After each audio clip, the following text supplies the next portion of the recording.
You are listening to Keep Canada Weird, a weekly weird news roundup by the Nighttime Podcast. Hello, listeners, and welcome back to the weekly Keep Canada Weird discussion series. If you're new here, Keep Canada Weird is a venue in which my pal Handsome Aaron Airport and I seek out and explore the more offbeat Canadian news stories from the past week. In tonight's episode, which we recorded on July 30th, 2023, Aaron and I find ourselves with a belly full of weird Canadian stories that involve food. We have a donair costume, some ketchup chips, we have a $20,000 drink of milk, and then we wash it all down with another sad story of a Canadian senior being scammed. Let's get into it. Handsome Aaron Airport. It's Sunday, I think it's the last day of July. No, tomorrow is Monday, the 31st of July. Today is still the 30th. It's almost August. Summer's flying by, right? It's unreal. I try not to think too much about it. I know, but as like a dad with kids on summer break, there's a bit of positives to summer going by fast. It's very loud at my house. Oh, it's too loud, is it? Mm-hmm. Have you ever considered telling your kids to shut up? I do. Often they don't listen. I don't know. They don't listen. So why do you think that is? Do you think they don't respect you? My father tells me that I didn't listen as a kid, and the Cosmos are getting revenge on all the misbehavior karma I earned as a teenager. So I'm getting it back. So you think this is genetic? Yeah, I do think it's genetic. I think I was a bad seed, and I'm raising two bad seeds here. Well, you can stop that. You can end this cycle. By not having had children. Yeah, that's right. And ended the bloodline of misbehavior. That's too late. Let's move on. Aaron, how are you? Good, my friend. I'm very good. I'm excited. What's what's new is we're recording tonight. That's exciting. Because we did not record last weekend because you were gallivanting in PEI. I was in PEI, and the Wi-Fi was spotty. I didn't have time to really find weird stuff. I had my head firmly in the sands of not weird. It was just very average there. You were living a normal life in PEI with your family, the family that you openly hate, as you just stated on this podcast. Your children, your wife, all of them. That may be wrong. That may be a mischaracterization of what I said, but... Well, it's how I interpreted it, and it's how the listeners will as well. And let's just put that in the official nighttime record books that you and your family are soon going to part ways. Oh my goodness. Wow. That was a step too far. Let's move on. That clip is going to stay on the cutting room floor. No, don't edit that out. If you edit that out, I will walk off this show. Oh, don't. Let's not do that again. I want all the listeners to call in and demand that I not be censored by telling the truth about Jordan and his family. I just want to hear what's new with you. Is there anything going on? Oh, you want to know that? Okay. I forgot what the question was. I'm trying to distract you. What's new? Not much. I'm on vacation. Okay. But it's more of a staycation. I have no travel plans. I don't live a luxurious lifestyle like you. I can't just go to PEI whenever I want, Mm-hmm. That's a shame. But I'm coming down to see you soon, so don't worry. We're going to live it up this summer. Before we talk about what we're going to do when we're together, and before we get into the weird news stories, I want to just roll out the red carpet for some listeners of Keep Canada Weird, members of Keep Canada Weird Nation, who had some opinions, thoughts, and messages to share with us. Let's hear from Lars. Lars has some thoughts on a prior story. You remember DJ Marty McFly, of course, the guy who went around the park playing music on his like kind of homemade turntable thing that incorporated a stroller and all this nonsense. Lars wants to weigh in on him. Listen to this. All right. Hey there, this is Lars from Seattle calling in. Talk to you about a couple things real quick. First thing was I wanted to reference a story you guys did a couple weeks back. I think it was DJ Marty McFly. He was going around and spoiling the nice natural environment with different styles of music. And I would just like to bring to your attention a playlist that Washington State put out several years ago. I believe it was a Spotify playlist, and it was entitled Good Songs to Play While You're Hiking. Guess what was on that list? Nothing. An empty playlist. Just like you should experience when you're out there. Maybe DJ Marty McFly needs to know about that playlist. And on a side note, I'm just wondering, I've never heard it referenced here. Are you guys fans of the Red Green Show? Because for a long time, that was my only reference to Canada. Anyway, thanks. Take care. Keep Canada weird. Bye. We will keep Canada weird, Lars. Yeah. I love that idea of the playlist with nothing on it. Yeah, someone should let Marty McFly know about that, because that is the appropriate playlist.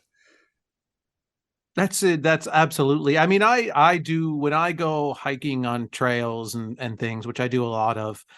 I do listen to podcasts. I listen to music, but I have my earbuds in. It's a very private situation, just between me and what I'm listening to. Nobody else can hear it, and I mind my own business on these trails. Lars also asked us about the Red Green Show. For people who aren't in, I think Canadians will recall the Red Green Show. It was a show that was on TV for years on Canadian TV. It was a Canadian produced show, but I think it's kind of been overshadowed in a way by the Trailer Park Boys. Although it's like they're very different, but it's like when you think of like kind of like Canadian TV, I think a lot of people now will think of Trailer Park Boys. Yeah, Trailer Park Boys definitely had a bigger audience, especially internationally, than the Red Green Show.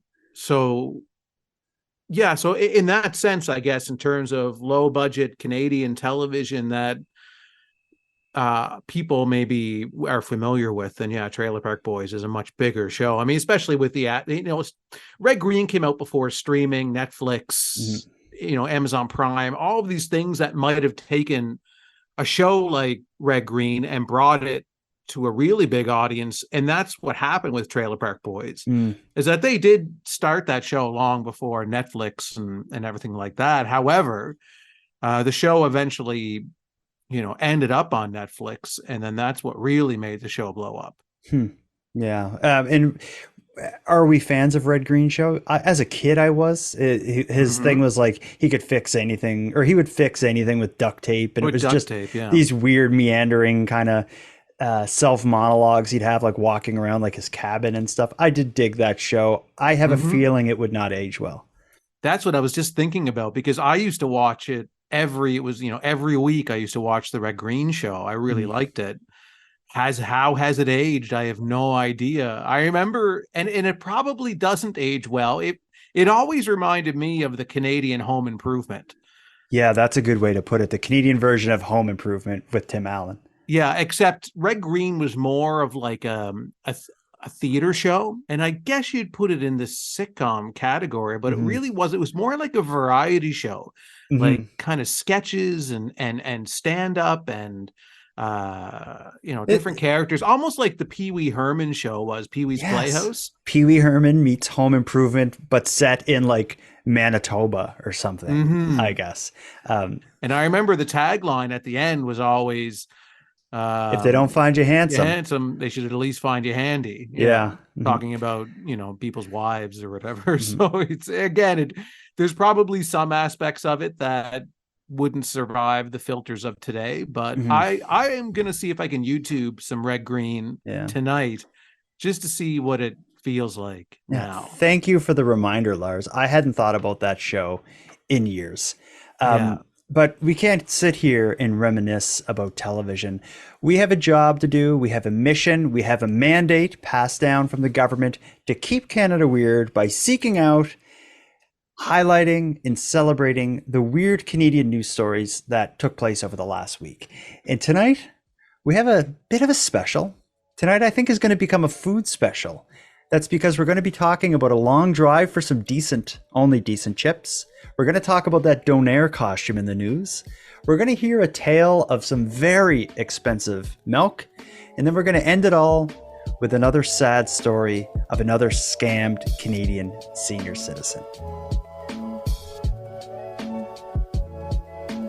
Handsome Aaron Airport, what is your favorite type of chips?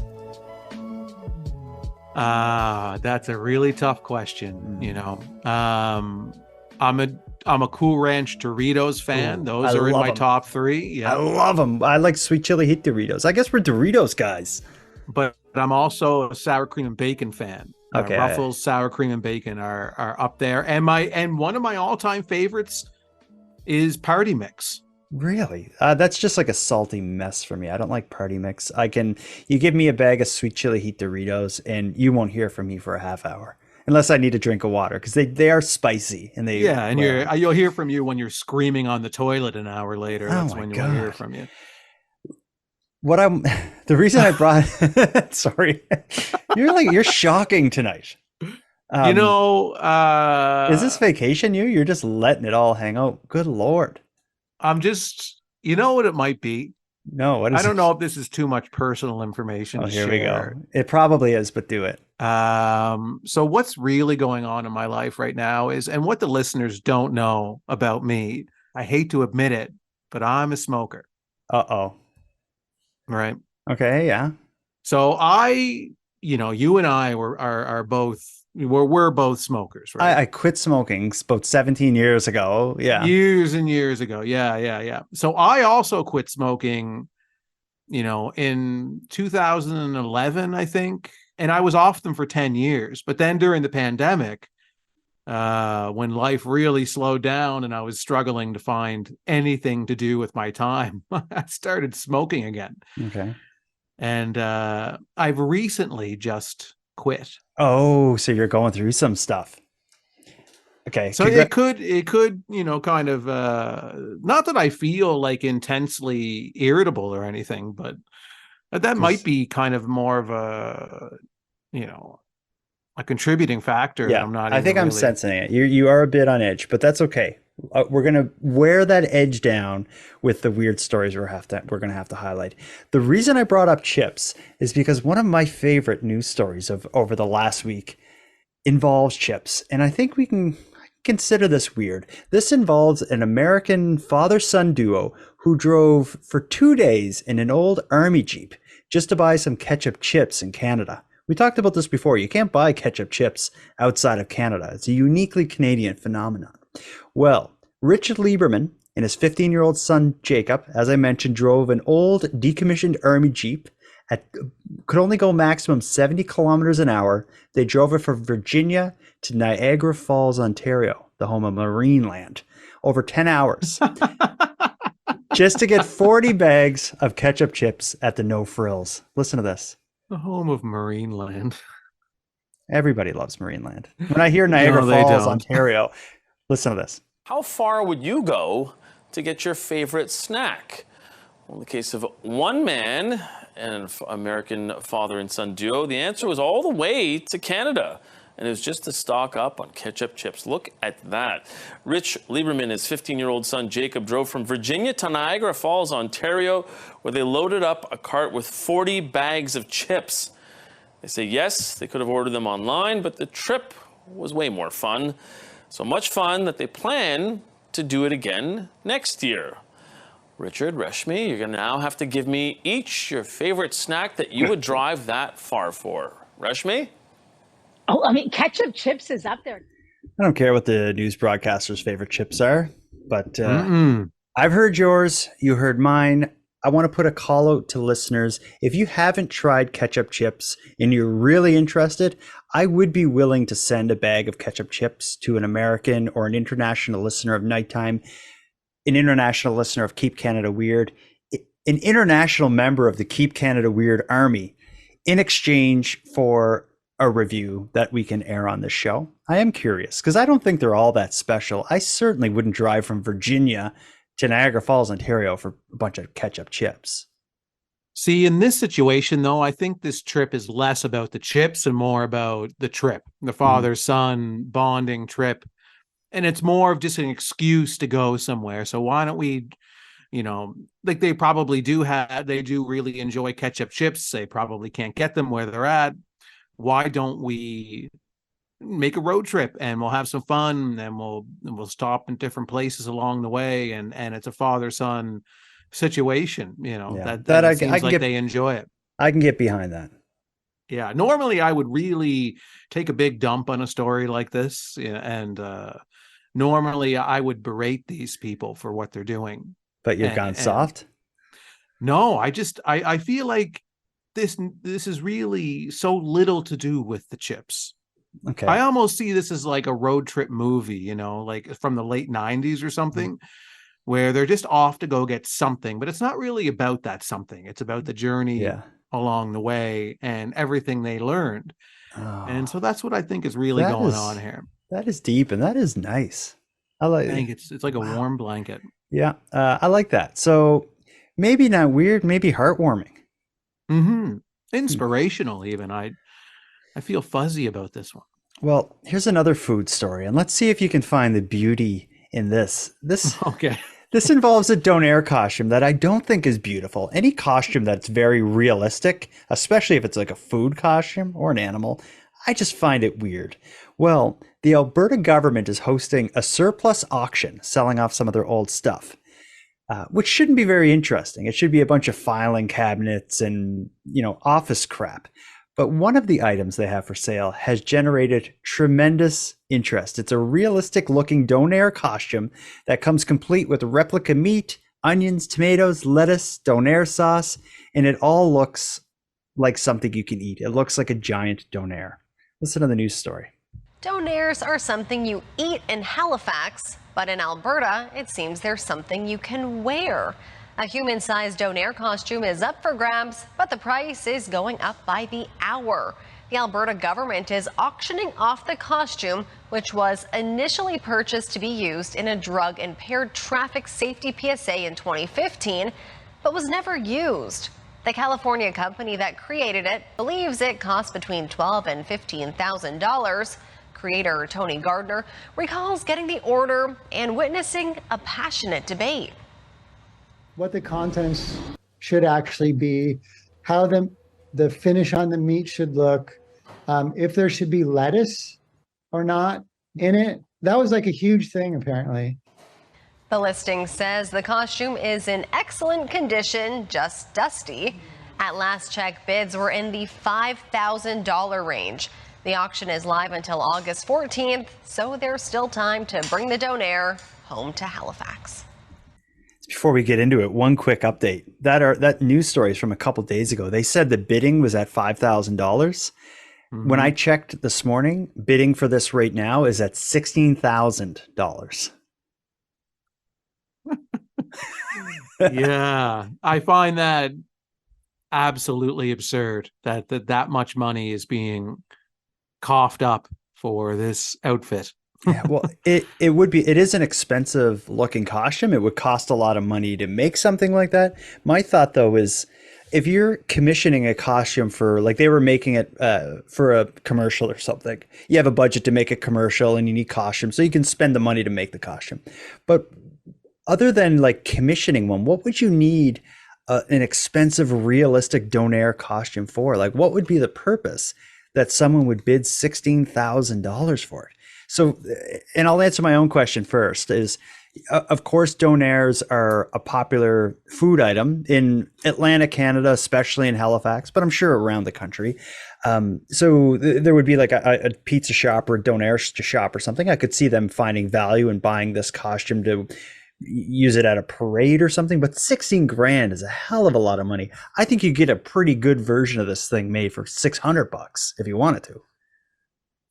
Yeah, you could probably, I don't want to take away from the skill that it took to make this costume. I feel like they did too good of a job is my issue with how they built this. They built it so realistic looking that it's disgusting to look at.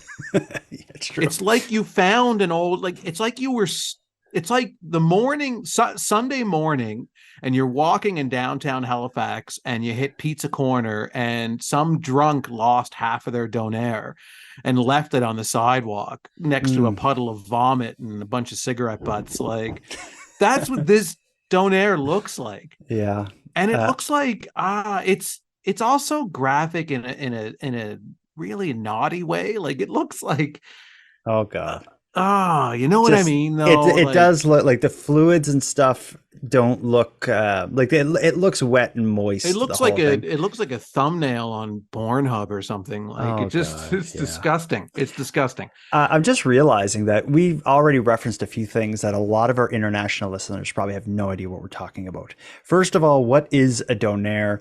It's a type of food that is popular in, I don't know even where it's popular. It's certainly popular here in Halifax. They say Halifax is like the home of the donair, but imagine taking a bunch of, I think it's like beef and pork, and it's like on a spit, so it turns around and slowly cooks.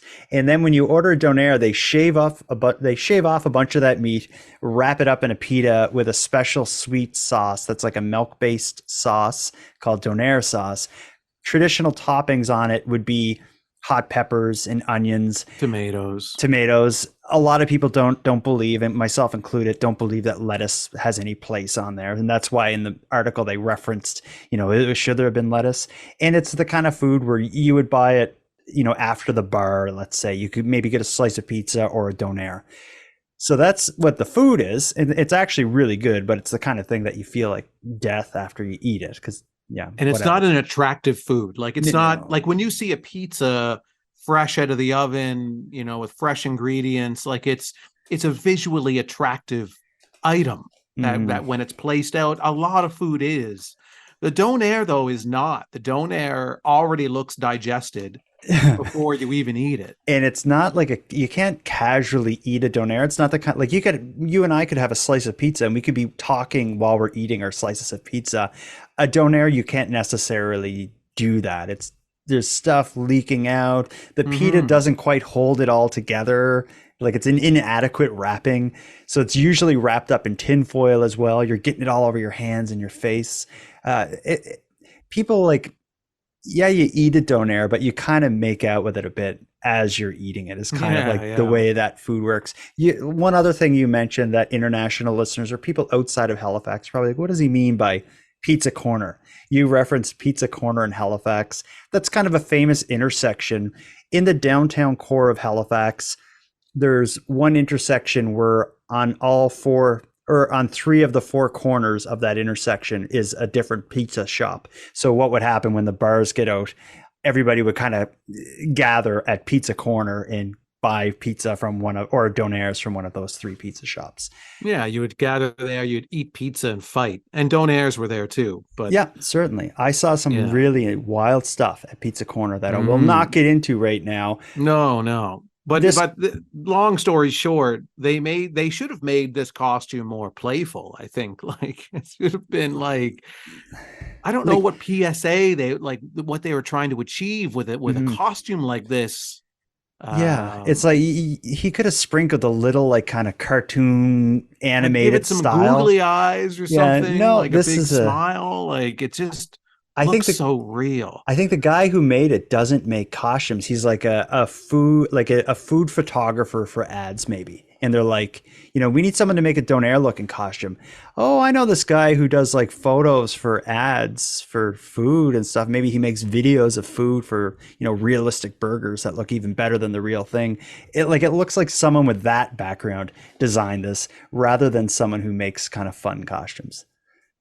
Yeah, it's like when you run into a celebrity in real life and maybe they're in their sweatpants, they got a hood up, they got no makeup on, they're not under the dazzling filtered lights of Hollywood, and you're just seeing what they really look like up close, and you're like, oh, you're not quite as glamorous as you are on TV, and that's what this donair looks like. Yeah. Like it looks like you magnify the donair times 100 and you're seeing it up close, and it's like, oh, this is really not something I want to eat when I look at it like that. And I don't want it that big.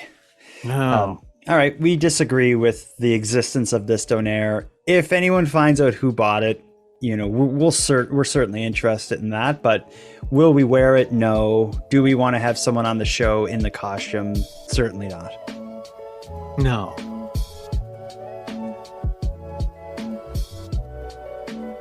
It would be hard for someone to justify a $20,000 drink of milk. Do you agree with that? Is that a lot of money for a drink of milk? It depends on the milk. average milk, straight out of the fridge, one mouthful out of the carton. Oh yeah, because I'll go spend $6 on a carton of milk at the corner store right now. Drink the whole thing. That's average milk, but right. Well, a British Columbia-based real estate agent. The fella's name is Mike Rose. He just paid $20,000 for one swig of milk straight out of the carton. But it's not what it seems. The price wasn't necessarily due to the price of food or inflation. It wasn't even in the milk. The $20,000 was the result of fines from his industry regulator. Listen to how this drink of milk cost Mike Rose, the real estate agent, 20 grand. And I love this one.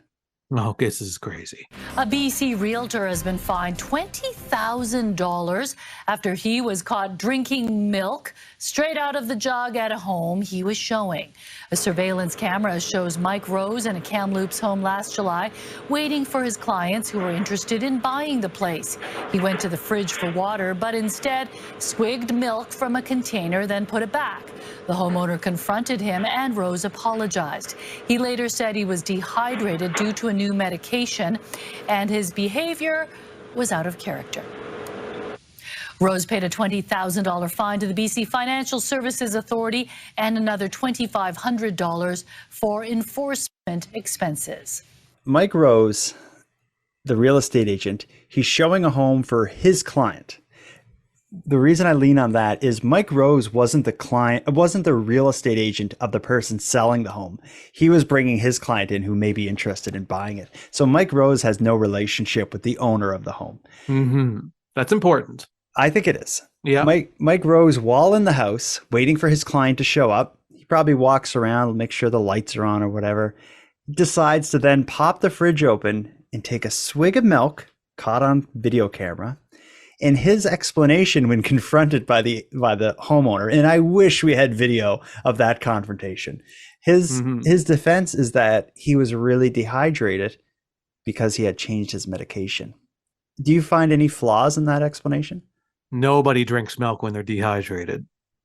And if you were dehydrated, actually, if he poured them, like let's say he was dehydrated and he opened the milk and poured it in a glass and took a drink of it, I think the homeowner wouldn't be upset by that. I think it's the fact that he opened it and swigged it out of the container. Right from the jug, yeah, that they're going to be then using themselves. Yeah, because he takes the swig, he puts the cap back on and sticks it in the fridge. I think that is the issue, not the mouthful of milk. It's the fact that's 100% the issue. Yeah, that's disgusting. Yeah, and if he had said, I was really thirsty and I needed a drink, I would have been like, I wouldn't have said it, but I would have thought like you didn't just take like a glass of water from the sink or whatever. You wanted a glass of milk, whatever. But yeah, seeing someone swig it out of the container and put it back for me and my kids and wife to drink out of, yeah, I'd be upset by that.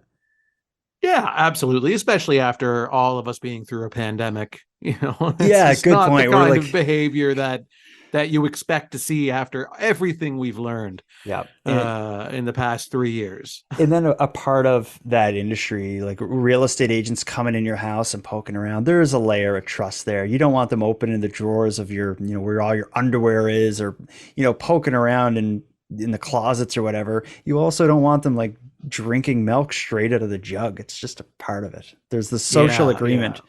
Actually, more than a social agreement. There's, seeing as he got a $20,000 fine from his regulator, there's a professional agreement as well there.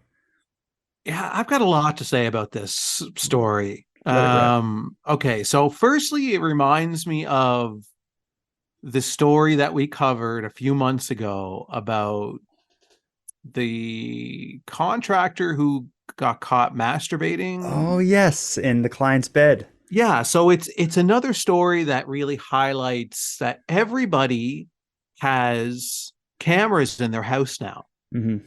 And there's now such a high percentage of homeowners that have cameras installed in their home because it's so cheap to do that now. The technology allows us that to be easily able to afford to install cameras in every room of the house and have it directly transmitted to our phones. Mm-hmm. So you can't do this anymore because we're all guilty of being in somebody's house and maybe taking a cookie out of the cupboard or something and seeing what treats they have, you know, like we've all done stuff like that. I don't think I'd drink directly from the milk jug. I'd pour a glass and then rinse the glass, put it in the dishwasher or whatever, like and not tell them about it, but and I not wouldn't tell them be a about it. And weirdo. then no one's going to really freak out over something like that. I would never drink from the jug. But one thing that also deflates his argument of how he was dehydrated is, first I said nobody drinks milk when they're dehydrated. That's the last thing that you're going to want to drink if you're thirsty is milk. Secondly, when you watch the video closely, he opens up the fridge, he takes out the milk, he takes a drink, he puts the milk back in, he closes the door and then quickly opens it back up again and peeks around in the fridge and then closes it because he was looking to see what else was there that he may want to take a drink of as well or snack on. So is there anything else worth me grabbing in here while I have the fridge open? No, I'm done. The milk is all I wanted. So you could tell that his motivations were snacking. You know, he may have gone through the cupboards or something to see if there were any cookies around, because the cookies would have gone really good with the milk. Oh man, that could have got interesting. And even if you're not thirsty, milk's not really the thing that I'm going to drink from somebody's fridge. Like if they had some pop there or something sweet, like milk is something I have with dinner at home. Milk is something I have if he was stealing cookies from their cupboard and he's like, I'm going to see if they have some milk now. That's a different story, but he just must love milk, because some people love milk to the point where it's like they drink a ton of it every day. Do you think a $20,000 fine is excessive, or do you think that's appropriate?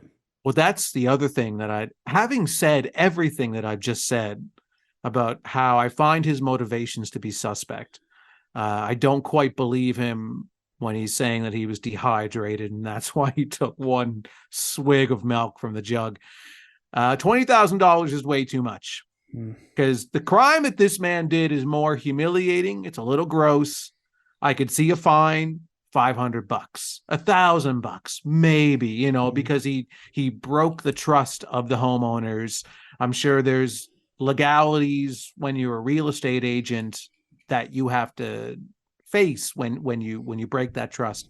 $20,000 is a crazy amount of money. I thought the same, but it is a pretty big breach of trust, though. But what harm was done? It's just gross. My thing is, how long has this man been doing this? Like, I just feel like, I feel like he's an old school real estate agent. And, you know, back in the 70s, when you were selling a house, you would open up the fridge and take a swig and, you know, whatever. You were running the show. Oh, yeah. To be one of those, you know, orange colored jugs in there that, you know, had Kool-Aid or Tang in it or something, or generic orange drink, you know, like you take a nice big swig of that, but you take the top off first and you drink from the back end. So you're not drinking from the end that it blows out on. But I think time and technology has caught up with the unethical real estate agent of yesteryear. We have video cameras all over the place. And everywhere, yeah. And not just the real estate agent, like we talked about before a few months ago, the contractor. Yeah, exactly. So, you know, you can't masturbate or drink milk in someone's home anymore without their permission, because they're probably watching you. They're going to find out. It is embarrassing for Mike Rose to be in the news in this capacity. Here's another story that I want to get into that involves claims of embarrassment. How will I set this up? So we all know that the price of food is rising rapidly. Inflation is real. You can blame Justin Trudeau or blame the pandemic that happened a million years ago, it seems, or any number of things. Food is super expensive, shockingly so. Our economy is having trouble. It's not surprising that theft of food is on the rise. It's a big problem at grocery stores. In fact, I was at the grocery store yesterday and there was an actual like Halifax regional police officer as the security guard. Like they straight up had a cop working in there. So different companies and different grocery stores are taking different measures to prevent theft and deter thieves from entering their establishments. There's a news story that's going around. CBC did this, and this is with a group of customers of a grocery store claiming that their anti-theft measures have gone a step too far and it's embarrassing them. I'm going to play it for you. I have a feeling this is going to make you laugh. Mark Berry says a recent trip to this grocery store, owned by Loblaw, was humiliating. He says just before leaving the store, the wheels on his shopping cart suddenly locked. And the alarm started blaring all at the same time. How did that feel? Incredibly embarrassing. I got people walking in all of a sudden staring at me like I've stolen something. Berry says he had to show his receipt to prove his innocence and get the wheels unlocked. It left a lasting impression. I don't want to come back to this store anymore. The Retail Council of Canada says retail theft, including organized crime, is on the rise, so stores are beefing up security. However, some anti-theft tactics are sparking customer backlash. Retailers like Loblaw and Walmart have installed more metal gates with entry and exit points. It was just belligerent. Diane Ray says when she tried to leave Walmart on her mobility scooter, she was stopped by an employee at the gate. It meant I wasn't going anywhere, right? Ray says the employee demanded to see her receipt and peppered her with questions before letting her go. I felt humiliated, angry. I was angry, and I felt like I was being treated unfairly, unjustly. That's something that you could make a claim on. This lawyer says retailers can't stop you from leaving a store unless they catch you stealing. If you're blocked from leaving and you haven't done anything wrong, that indicates that they've engaged in potential false imprisonment, and that opens them up to a lawsuit. Walmart told CBC News it wants customers to feel accepted and safe and is looking into Ray's case. Loblaw says its security measures are a work in progress and it welcomes customer feedback. And just it locks up, by itself. Berry says he did give Loblaw his feedback on social media, but never heard back. I feel like they found like two of the most pedestrian versions of like theft deterrent gone too far. I think we've all been to one of those grocery stores or Walmarts or whatever, where if you leave the parking lot, like the front wheels of the cart lock, like that's not something new. For this guy to be like embarrassed, I'm not going back. I let them know my feelings on social media, which means he wrote like a nasty tweet to them or something. I have no sympathy for that guy. I don't feel like they did anything that would make me not go back to Loblaw's. Yeah, I agree with you. This guy definitely overreacted to say he was humiliated. Like, has nothing bad ever happened to this man ever in his life? He's just been coasting through, just cruising through every obstacle that life ever put in front of him. He's been handed everything. Nobody's ever said no to him. And then all of a sudden, one day he tries to leave the grocery store and the wheels on his grocery cart lock. And he's like, this never happened to me before. This is humiliating. This is what humiliation feels like. I'm human. And what about the lady who... Now, the lady who got asked to show her receipt leaving Walmart, it's so obvious to me that we're really hearing one side of that story. Like the owner wouldn't let her leave and demanded to show her receipt. I bet you if we saw a video of that interaction, there's way more to it than that, because I'm often asked to show my receipt. Like I go to Costco, every time I walk out, they're like, "Is your receipt?" And just show it to them. I've never had to go on the news about it. What's the big deal? I've shown my receipt to anyone who wants to see it. I love showing it. Yes, I'm proud of it. But I think that those, like, of all the types of like theft deterrents, if this is a major news site, like CBC goes out to do this expose on how far retailers are taking anti-theft, and that is the two stories they come up with. Oh yeah. Man. They did not dig deep enough to find an actual story here. Oh man, but I did enjoy it. I really liked. This was like a news reporter who like forgot to do their homework and woke up the day that the assignment was due and was like, "I got to put something together now." One of my favorite parts. This doesn't really come across in the audio, but if you watch the video of that report, they had the guy whose cartwheels locked. They had him like reenacting the cartwheels locking, and he just looks so ridiculous. He's just in a parking lot acting like it stopped. Come on. Yeah. He's like one of those aliens from Men in Black where they're in their human bodies and they're trying to like be normal in society. And this guy is trying to figure out how to use a shopping cart. And then when the wheels lock, he's just so frazzled by it. Well, that they have to cover a news story on it. Well, I wonder how, and this often is something I think about, is I wonder how that ended up in the news. Did he like write a nasty tweet to Loblaws about the cart locking and a reporter saw it? Or did he maybe like write a letter to CBC? Like, I just wonder how that story raises to the point of becoming a news item. Who knows? I think the reporter was just like, again, needed to put in an assignment of some kind, any kind of story, because they were late, and they just called a random person and said, has anything annoying happened to you the past couple days that you want to talk about on the air? It worked, and thanks for the laugh, whoever put that together. That was a good one.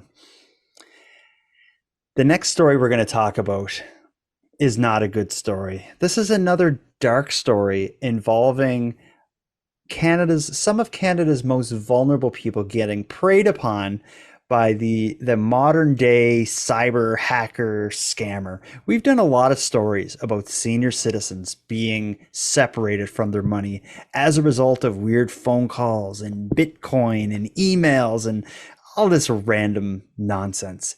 It's happened again. This time it's happened in Saskatoon. A senior citizen is out $10,000 after falling victim to a pretty generic financial scam. Her name's Jeanette Roy, and all the trouble happens when she gets a pop-up on her iPad. Listen to this. For Jeanette Roy, it all started with a flashing alert on her tablet that came with voice instructions. I was being compromised. Do not use any of my electronic devices. And there was a number on the screen to call Apple support. A male voice claiming to be Apple support connected her to what he said was a secure line with her bank's fraud investigator, who told her an elaborate lie. I was being hacked by Russian hackers who were trying to access $5,750 from my account to buy child pornography. The fake fraud investigator convinced Roy to take money out of her bank account and deposit it into a supposedly secure Bitcoin account through a machine at a nearby convenience store. By the time she got home and felt something was off, she had lost $10,000. I have never heard anything on the media about the particular situation that I encountered on Tuesday.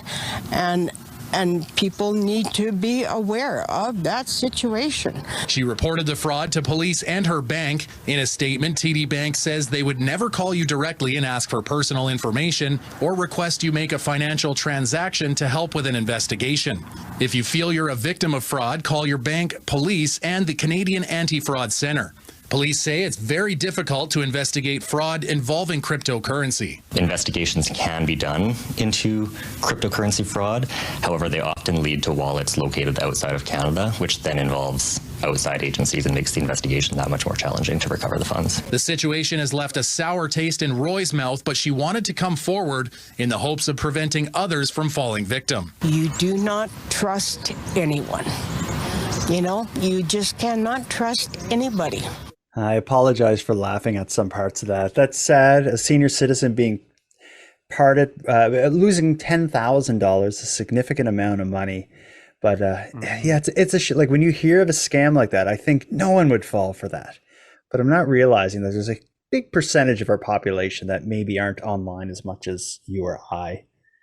Yeah, although this one gets so wild and elaborate and just out there, you know, like the Russians trying to buy child pornography, and and get the money and put it in and put it in Bitcoin. Like, I have to think that most seniors maybe wouldn't fall for this one. Mm-hmm.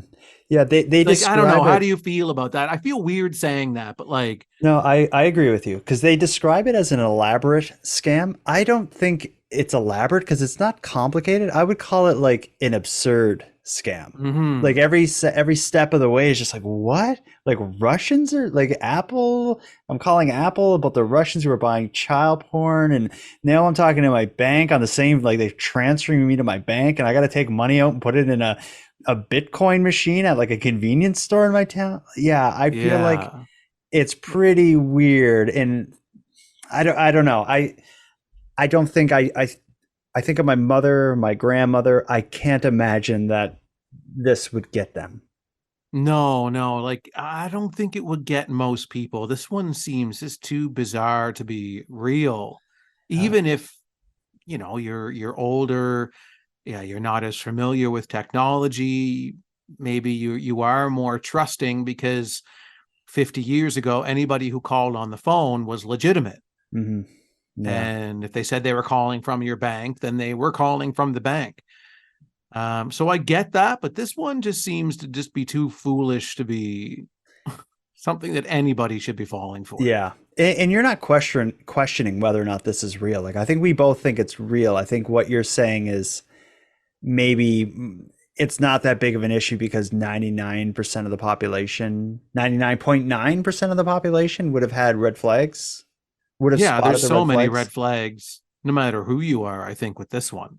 I hope so.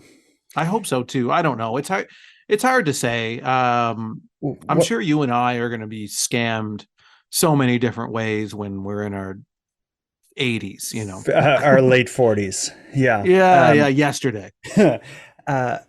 The police are involved talking about doing an investigation. I think when it gets to the point that the money that you take money out of your bank account and put it in like a Bitcoin thing, good luck finding any, like, she is never going to see a cent of that back. No, especially because when the perpetrators are overseas, it opens up a whole other can of worms and makes it near impossible for them to be able to prosecute or capture any of these people. Yeah, and then by putting it into like Bitcoin, any paper trail, regulated banks, and all this stuff, that is long gone. You're in the Wild West. Like, your money is gone.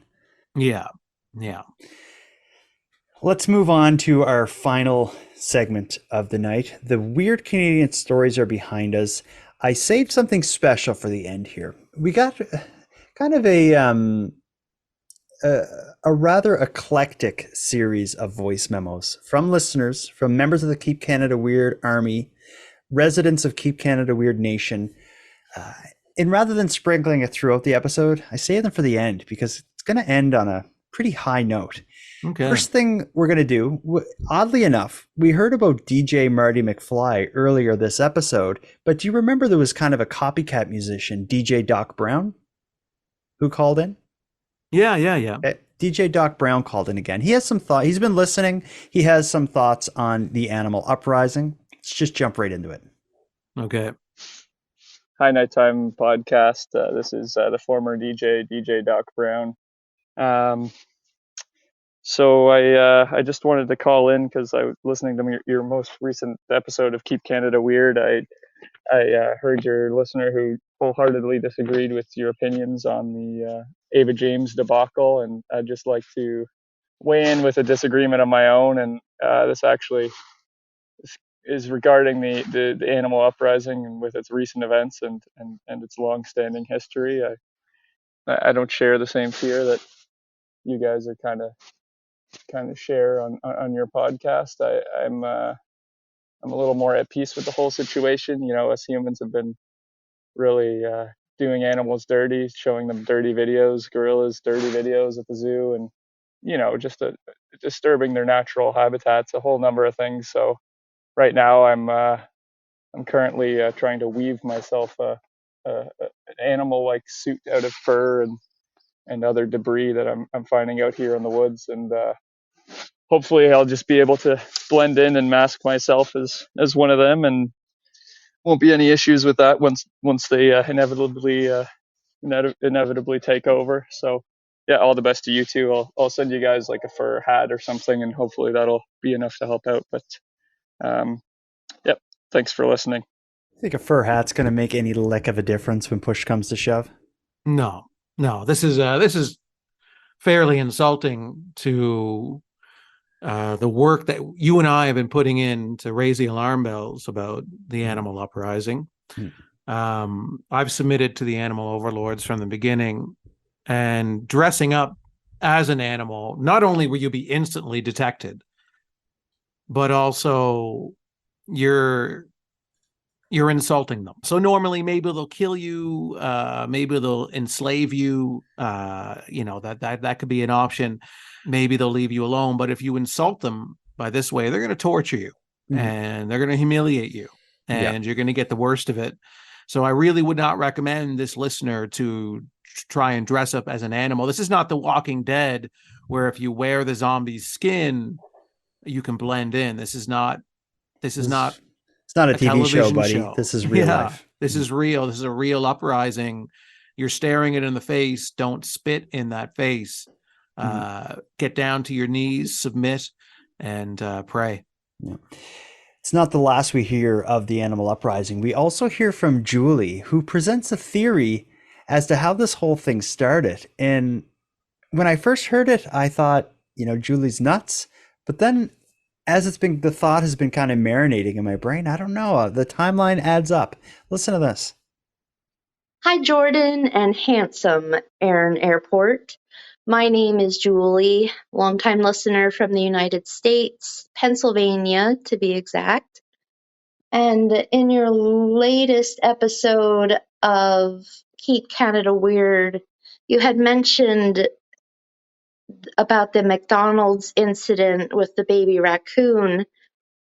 And I'm wondering, was that the start of the animal uprising? Maybe that raccoon got loose after the incident and went back and told all his buddies, like, hey, you'll never believe what just happened to me. Like, that could have been very, very traumatic for that baby raccoon. So I'm wondering, was that the start of the animal uprising? Interesting. So for listeners new to the show, it's probably been about a year ago now, we covered the story of a McDonald's restaurant in downtown Ottawa on Rideau Street that was closing down. It was said by many to be the most wild and out of control McDonald's in Canada, if not the world.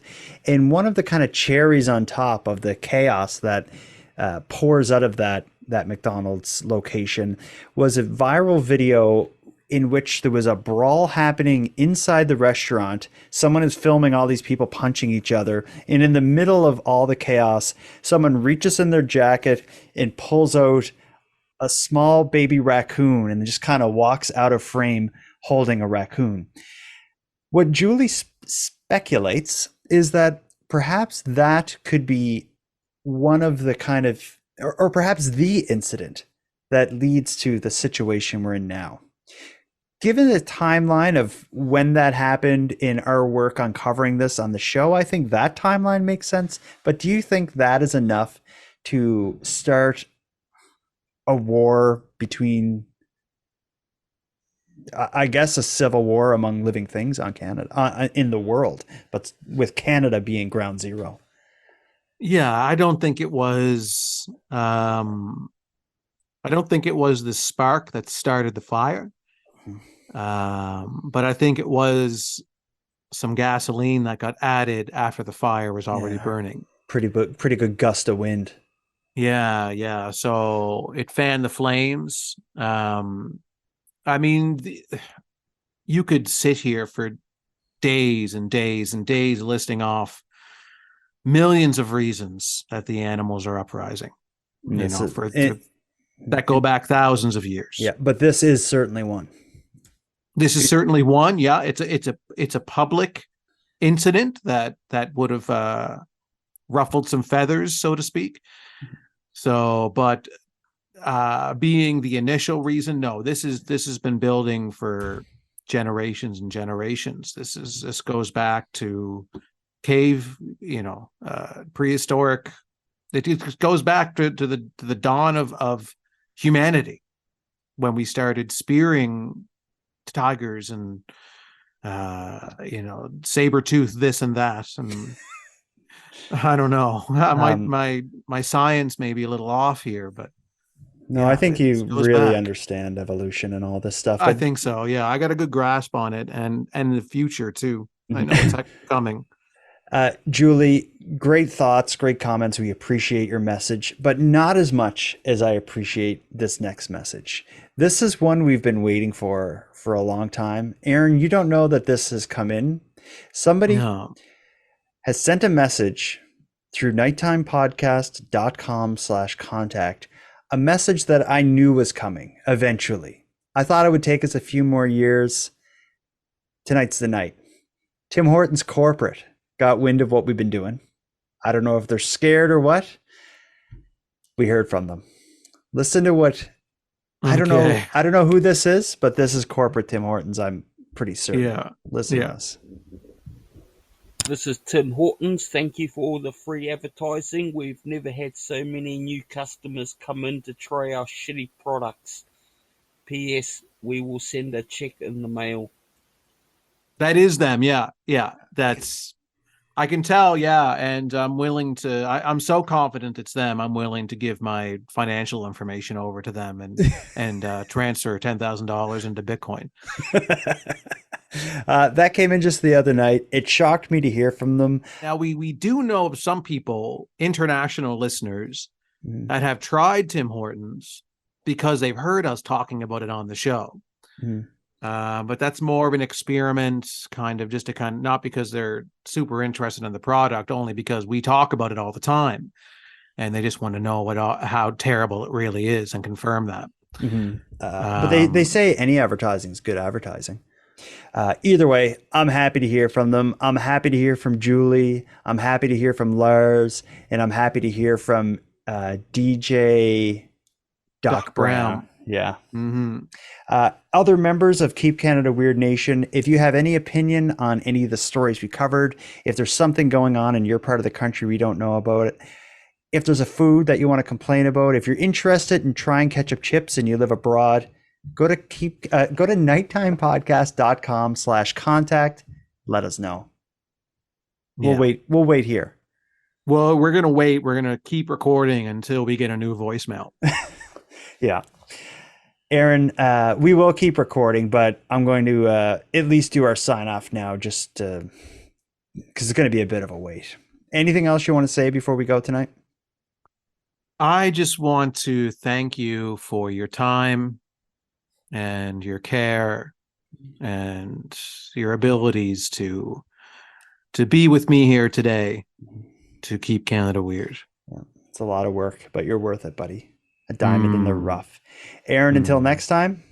Jordan, until next time. I support your journey to quit smoking. I care about you and your health, and I want you to live forever alongside me so we can carry on this important work. Go through. It's worth the struggle.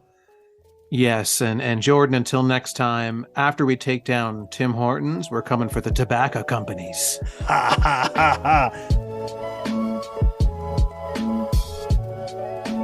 I want to thank you for helping Aaron and I fulfill our mission to keep Canada weird, but let us also call out to you for even greater support.